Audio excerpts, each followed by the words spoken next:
Romans 3:23, "For all have sinned and fall short of the glory of God," is one of the most memorized verses in the Bible. And by the way, it is also one of the most misunderstood verses in the Bible. Now, for many, in fact, I would say probably most Bible readers, this particular verse is seen as the starting point for salvation. You and I, along with all of humanity, we are all sinners. Therefore, we are separated from God. Why? Well, because we've fallen short of God's perfect standard of righteousness and holiness. We are all sinners, and there is not a thing that any of us can do to bridge that huge gap that sin has created between us and God. We have all fallen short of God's glory. But is this what Paul was communicating when he stated that all of humanity had sinned and therefore falls short of the glory of God? Well, it is true that all human beings are sinners. We know that. But what does it mean to fall short of the glory of God? What does it mean to fall short? Does it mean eternal separation from God, as many believe? Well, the answer is no. Falling short of God's glory is not about eternal separation from God. This understanding is not what Paul was communicating to his Roman audience. Modern Bible readers have misunderstood, in fact, they've misread this verse because they do not understand the phrase, fall short of the glory of God. Most everyone understands that humanity, all of humanity has sinned. Again, very obvious. We don't need to debate that issue. But what does the second part of this 23rd verse in chapter 3 of Romans, fall short of God's glory? What does it mean? Well, let me begin by showing you what it does not mean. I think that's a good place to start. Now, I would say that most of us have been taught that to fall short means to be separated from. Because all humans have sinned, all humans are therefore cut off from God. There is a vast separation, if you will, between humans and God. We see sin as the great divide between humanity and God. And we are told that God is holy, and because God is holy, he cannot be in the presence of moral sin. So as a result, every human is separated from God. We have fallen short of God's glory. But I need to tell you, the Bible does not teach this belief that God cannot be in the presence of sin. Let me give you a few examples so that you can understand what I'm saying. And let's begin right at the beginning in Genesis. Let's begin with the first man and woman, Adam and Eve. Adam and Eve disobey God. They sinned. But does God abandon them? No. Right after they sin, God goes after them. He seeks them in the garden. Or what about Abraham? Good old sinful Abraham, because we read about a lot of his failures, but we also read repeatedly that God will reveal himself to Abraham. And what about Moses? Remember, Moses did a lot of things wrong, but one thing that he did do, he murdered an Egyptian. Yet when Moses came upon that bush that was burning and God called out to him, God didn't say, leave, go away. No, God said, come near, come to me. God did not abandon him. God did not avoid sinful David. And we know that David messed up numerous times, yet David is called a man after God's heart. And God did not avoid Isaiah. When you're reading in Isaiah chapter 6, when he cries out, I am a man of unclean lips, a sinner. But yet he's in the very presence of God.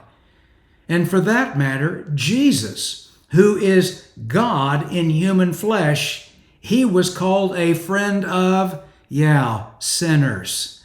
So you can see that God can be in the presence of moral sin.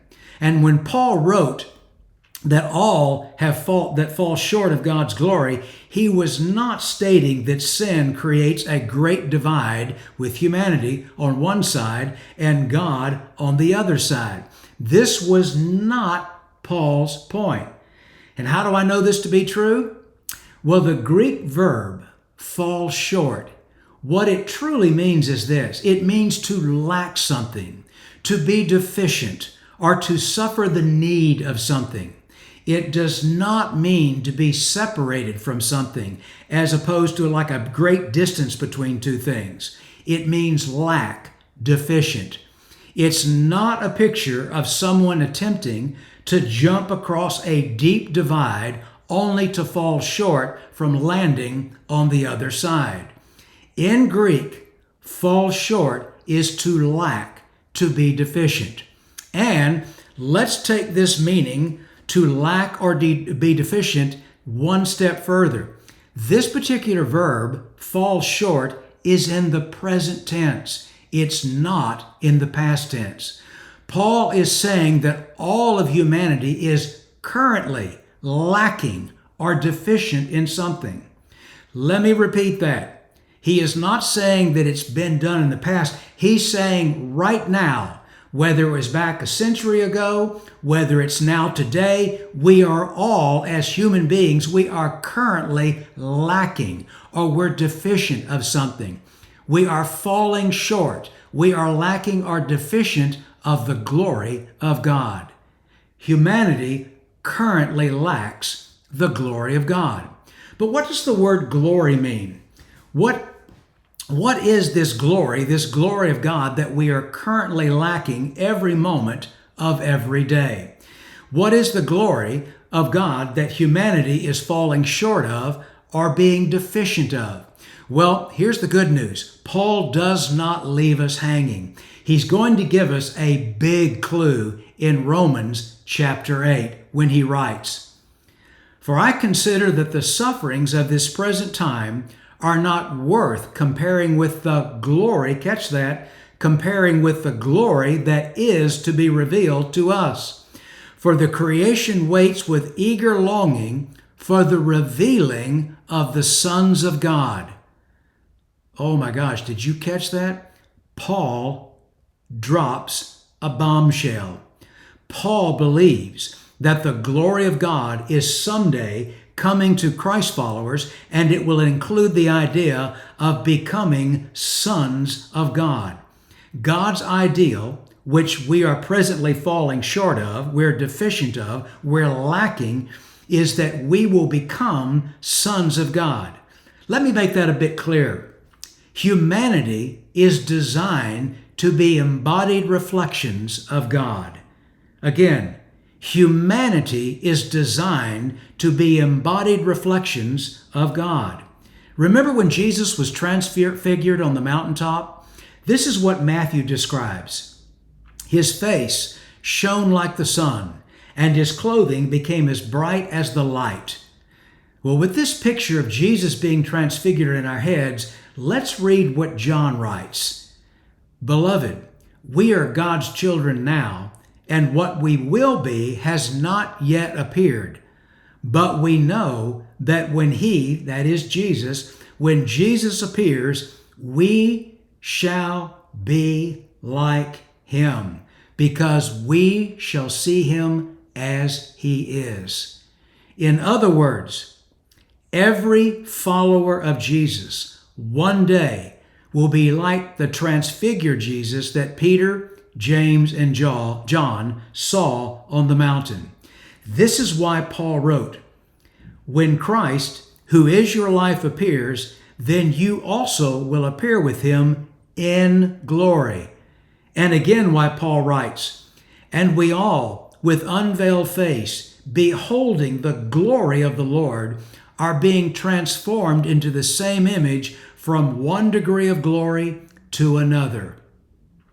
The day is coming when every faithful follower of Jesus will share in the reality of Christ's divine body, incorruptible, immortal.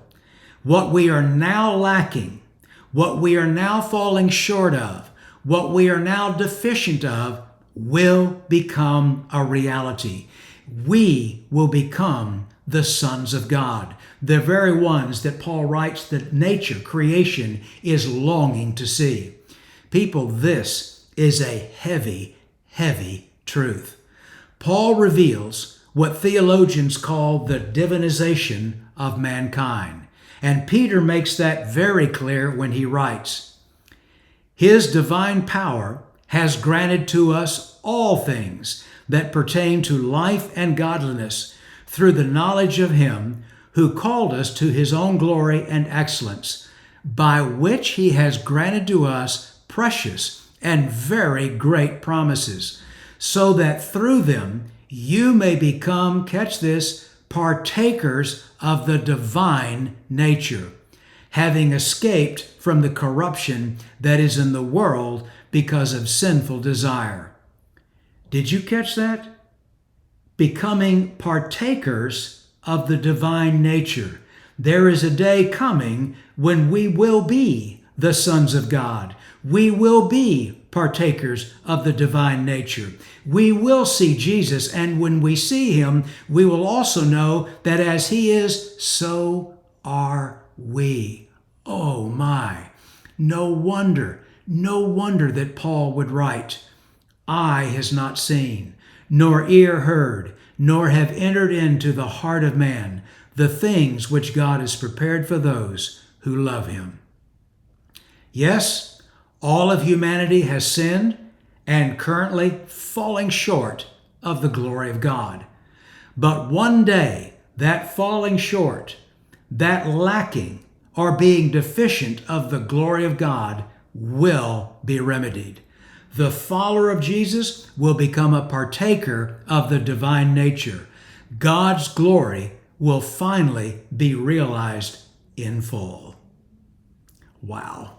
Such a marvelous and wonderful truth. I hope this was very helpful for you, and if it was, would you hit that like button? And by the way, if you've not yet subscribed to this channel, I invite you to do so.